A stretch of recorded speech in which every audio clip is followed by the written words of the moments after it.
सोचिए, आपका दिन ऑलरेडी खराब चल रहा है। फैमिली आपको इग्नोर कर रही है और बॉस आपकी सैलरी नहीं बढ़ा रहा है।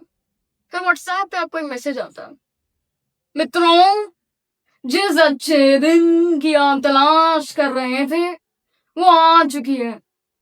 इस लिंक पे क्लिक करिए और 15 लाख आपके बैंक अकाउंट में आ जाएंगे। फिर आप बोलते हैं, भगवान ने मेरी सुन ली, तो आप उस लिंक पे क्लिक कर देते।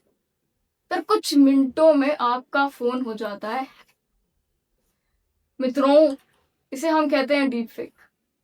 डीप फेक का मतलब होता है कुछ भी एआई के द्वारा बनाई गई वीडियो, ऑडियो या फिर इमेज जो होती है नकली पर लगती है असली। इस रील वाली जिंदगी में क्या सच क्या फेक कुछ पता नहीं चल पाता है।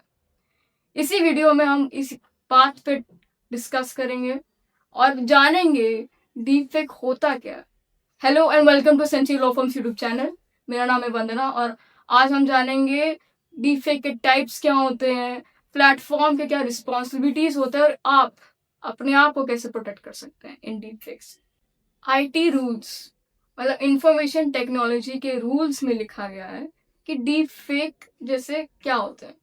सो डीप फेक उसमें लिखा है कि सिंथेटिकली जनरेटेड इंफॉर्मेशन होते हैं, मतलब कोई इंफॉर्मेशन जो एआई के द्वारा बनाई गई हो या फिर मॉडिफाई ऑल्टर मॉर्फ किया कि एक वीडियो या फिर इमेज को ऐसा दिखाए कि वो असली है पर वो एक्चुअली में पूरा फेक होता है।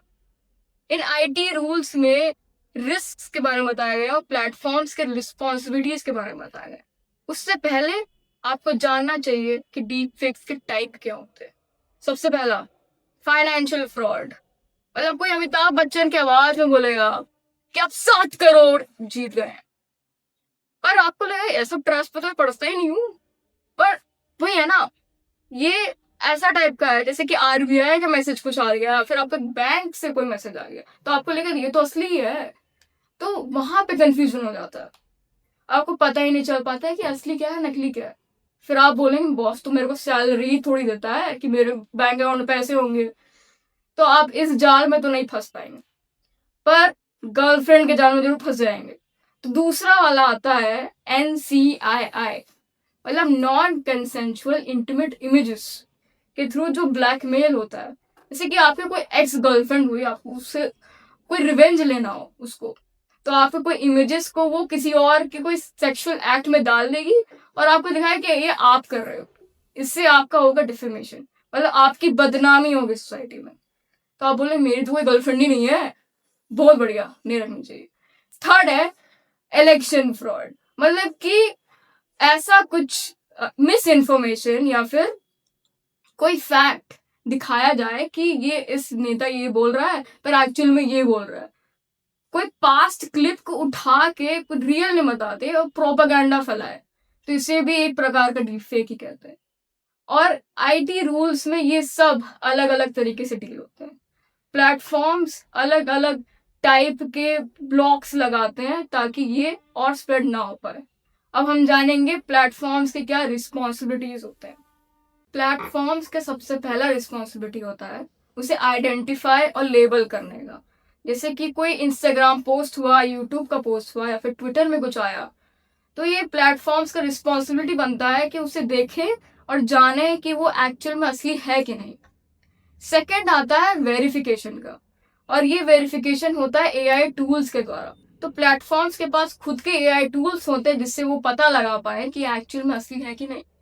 थर्ड होता है ब्लॉकिंग एक्सेस टू पब्लिक।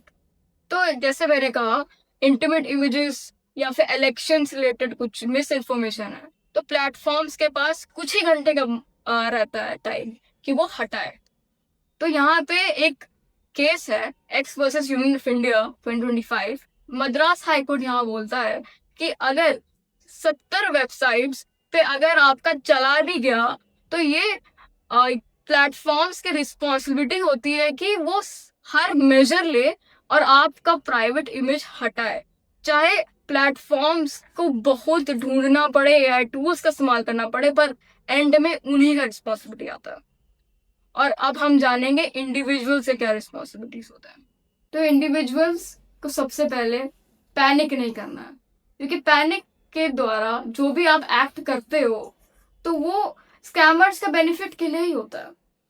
तो आपको अगर कोई व्हाट्सएप में मैसेज आता है कि ये आप कुछ फाइनेंशियल स्कैम हो गया या फिर कुछ अर्जेंट टाइप का कुछ मैसेज आता है, तो आपको फॉरवर्ड नहीं करना है। दूसरा है कि आपको वेरीफाई करना है खुद से। गूगल में जाके आपको सर्च करना है कि ये एक्चुअल में रियल है कि नहीं। और अगर आपको कोई ब्लैकमेल करने की कोशिश कर रहा है या फिर बोल रहा है कि वो आपके इंटीमेट इमेजेस इधर उधर डाल देगा, मॉर्फ कर देगा, तो आपको जाना है नेशनल साइबर क्राइम सेल, वहां पे कंप्लेंट डालना है। या फिर आप पुलिस के पास जा सकते हैं, वहां पे आप एफआईआर डाल सकते हैं। चौथा है कि अगर कोई सोशल मीडिया प्लेटफॉर्म पे आपको कुछ ऐसा डीप फेक इमेज मिलता है या फिर कोई वीडियो मिलता है, तो आप उसको रिपोर्ट करिए और ब्लॉक करिए। और आप उस प्लेटफॉर्म पे एक ग्रीवियंस ऑफिसर होता है, वहां पे आप कंप्लेंट डाल सकते हैं। तो उस ऑफिसर को 15 दिन के अंदर ही आपको आपका सोल्यूशन देना पड़ेगा, आपका कोई डीप फेक के द्वारा कुछ हार्म हुआ।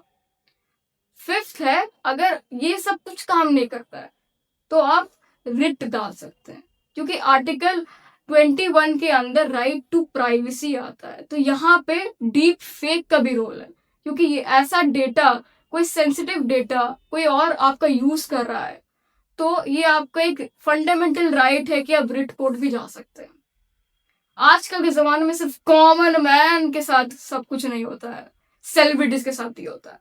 तो अमिताभ बच्चन हो गया, अंकुर वारिको हो गया, या फिर सदगुरु जी हो गए, सारे इन्फ्लुएंसर्स या फिर इन्वेस्टर्स, फाइनेंशियल इन्वेस्टर्स जो भी, या कोई यूट्यूबर, सबके साथ ये स्कैम्स होते हैं। तो आजकल जैसे टेक्नोलॉजी बढ़ रही है, आपको भी अवेयर होना है। ये दिल्ली हाई कोर्ट का एक जजमेंट भी है, जहाँ पे सेलिब्रिटीज और कॉमन मैन को भी मिलता है पर्सनालिटी राइट्स, कि वो अपने आप को प्रोटेक्ट कर पाए। अगर आपको ये वीडियो अच्छा लगे तो आप शेयर करिए, लाइक करिए, सब्सक्राइब करिए। और आपको डेटा प्राइवेसी के बारे में और जानना है तो अंडरस्टैंडिंग डेटा प्रोटेक्शन एक्ट का भी वीडियो आप देख सकते हैं। Thank you.